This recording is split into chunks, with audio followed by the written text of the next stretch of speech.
Mon Jamie Glissard, on va se faire le débrief de ce Lille OGC Nice, dernière journée. Le championnat est terminé, l'OGC Nice finit 5e malgré ce match nul face à Lille.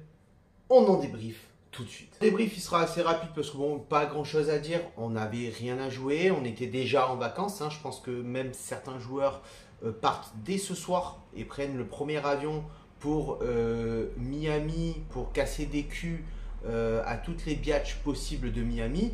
Donc, j'ai envie de te dire, pas grand chose à dire. Une très très bonne première mi-temps de la part de l'OGC Nice.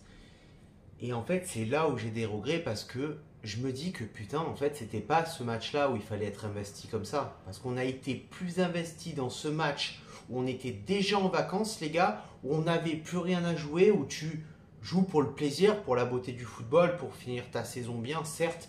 Par une victoire, c'est cool, mais franchement, je te le dis, si on avait perdu ce match, même si on l'avait perdu 4-0, vraiment, je t'aurais dit, pas des couilles, frère. De toute façon, on finissait 5e quoi qu'il arrivait, on était en Europa League la saison prochaine. Vraiment, perdre ou gagner ce match, peu importe le résultat, peu importe la manière, j'aurais pas pété de câble, tu vois.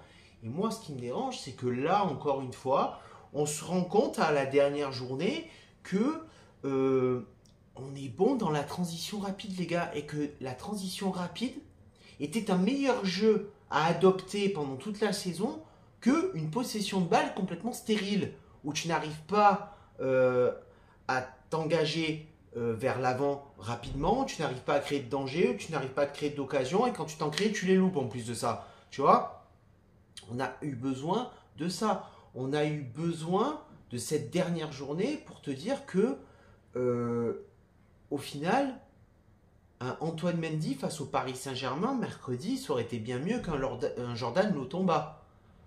Même si certes il a marqué ce soir. Mais ça efface pas la piètre prestation qu'il a pu faire mercredi dernier face au Paris Saint-Germain.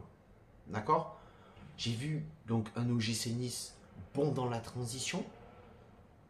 Toujours réussir à ressortir sur les premiers ballons pour pouvoir intercepter le ballon le plus haut possible.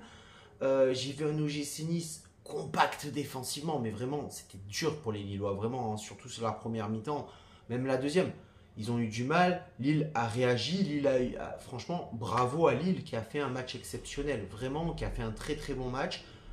Et cette défaite, en fait, tout simplement, les supporters lillois, vous la devez à votre première mi-temps qui a été dégueulasse. Parce que sinon, moi, j'ai pas vu le Lille de toute cette saison. J'ai pas vu l'excellent Lille de toute cette saison. Ce soir, j'ai vu un Lille un petit peu amoindri, un Lille un petit peu en difficulté pour rentrer dans les 30 derniers mètres niçois. J'ai vu un Lille qui a eu du mal à concrétiser, qui a eu du mal à finaliser. Un Lille qui a eu beaucoup de manque de justesse, de déchets techniques. Et c'est aussi pour ça qu'on fait un bon résultat face à un petit Lille ce soir où on aurait pu gagner le match. Après, bon, franchement, je suis désolé pour vous les Lillois que vous devez passer par les barrages. Après, le match, on n'allait pas vous le donner non plus. C'est certes, j'ai envie de te dire, on aurait pu...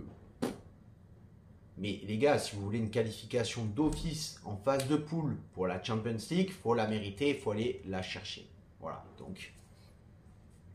Vraiment, moi j'ai beaucoup de regrets. J'ai beaucoup de regrets sur beaucoup de choses cette saison. Parce que c'est sur ce dernier match où on n'a plus rien à jouer, où on est en vacances, où on peut se dire que les gars, on joue pour le plaisir, vraiment. Quitte à faire tourner l'équipe et faire jouer beaucoup de jeunes. Tu vois, beaucoup de jeunes, beaucoup de joueurs qui n'ont pas eu assez de temps de jeu cette saison.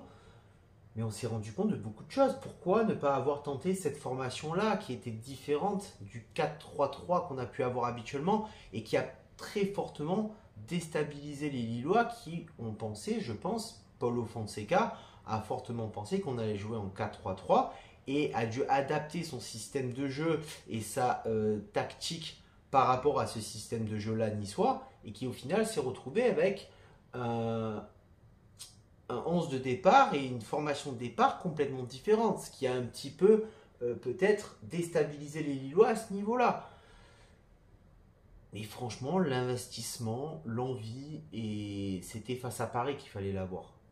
Et jouer cette grosse finale et ce gros match-là, Parce que je te garantis que si on avait battu Paris ce soir, je pense que le match aurait été encore différent ce soir face aux Lillois. Alors, avec la pression, tout ça et tout, peut-être ça aurait été encore un autre match. Tu peux pas prévoir le football, c'est fou.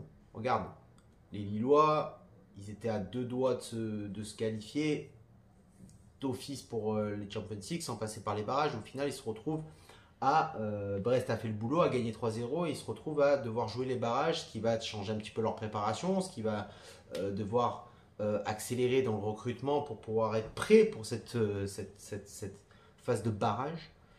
Mais voilà, beaucoup de regrets ce soir, beaucoup de regrets dans le sens où c'est le match que j'aurais voulu voir contre Paris, parce qu'on avait la place, parce qu'on avait les capacités de faire des bonnes choses et de gagner ce match. Vraiment, on avait les capacités de battre le PSG et cette envie, cet investissement, cette agressivité que les Lillois, eux, n'ont pas eu dans ce match, cette agressivité que nous, on a eu devant, on l'a fait ce soir et on ne l'a pas fait comme on aurait dû le faire face à Paris mercredi. Bon, ce qui ne change pas après, c'est les changements complètement loufoques de Francesco Farioli. Ça, cette saison, on en a eu droit pendant longtemps. Mais après aussi, moi, ce que j'ai envie de te dire, c'est pas forcément le regret de ne pas avoir eu cet investissement face à Paris mercredi. Moi, c'est ce regret d'avoir eu un passage à vide, janvier, février, mars, là, franchement, qui me pète les couilles. Tu vois, des matchs qu'on n'aurait pas dû perdre, style les doubles confrontations face à Nantes, c'est deux matchs que tu ne dois pas perdre. Et ces deux matchs, si tu les gagnes, tu es troisième. Et tu es en Champions League direct, phase de poule. Après, tu le sais, je préfère largement jouer une Europa League que d'aller chercher une Champions League où clairement on n'a pas le niveau et on va pas se le cacher, les gars. Et même, je pense que même Brest a beaucoup moins le niveau qu'un Lille ou qu'un Monaco, très concrètement. Donc après, j'espère de tout cœur que Brest fera une bonne campagne européenne en Champions League. Ça vraiment, c'est sincère et je le pense. Tu vois, c'est pas le truc que je penserais pour Marseille, par exemple. J'espère qu'ils seront éclatés parce que voilà, Marseille, c'est pas possible. Moi, je peux pas en Europe. Marseille, je peux pas. Monaco, je peux pas non plus, tu vois. Par contre, Lille, ouais. Ouais, avec plaisir, je les supporte et avec plaisir, je suis avec eux et j'étais avec eux sur leur campagne d'Europa Conference League cette saison. Mais voilà, en fait, c'est là où il faut s'en vouloir. C'est pas ce soir face à Lille, c'est pas mercredi face à Paris, c'est ces matchs de merde qu'on aurait dû gagner, ces matchs où on a eu des difficultés. Je pense aussi à Le Havre, je pense aussi à Lorient, à ces matchs qu'on aurait dû prendre au minimum 3 points en fait. C'est pas un point, c'est au minimum 3 points. Et là, on serait deuxième, voire peut-être même, enfin, on serait troisième, voire peut-être même deuxième du classement. Tu vois ce que je veux dire? Voilà. Bon les gars, fin de saison, on termine cinquième. On fera un petit bilan ensemble de cette saison au GC Nice, donc je ne vais pas en parler ce soir. On fera un petit bilan de qui pour moi, qu'est-ce qui va être important de recruter à l'OGC Nice pour la saison prochaine, quels postes vont être importants de recruter, combien de joueurs faudrait-il recruter pour la saison prochaine. On fera bien sûr des vidéos mercato, j'ai déjà quelques sources, hein, bien sûr, évidemment tu le sais. On parlera évidemment de la prolongation ou non de Dante, du départ de Florian Ghisolfi, du départ de Francesco Farioli. Qu'est-ce que j'en pense honnêtement et est-ce que je suis étonné ou pas? Est-ce que je suis dégoûté ou pas? Et tout ce qui s'ensuit sur ce Ciao Viva, la Bayetta et Issa Nissa, les gars. Fin de saison, on va pouvoir un petit peu respirer.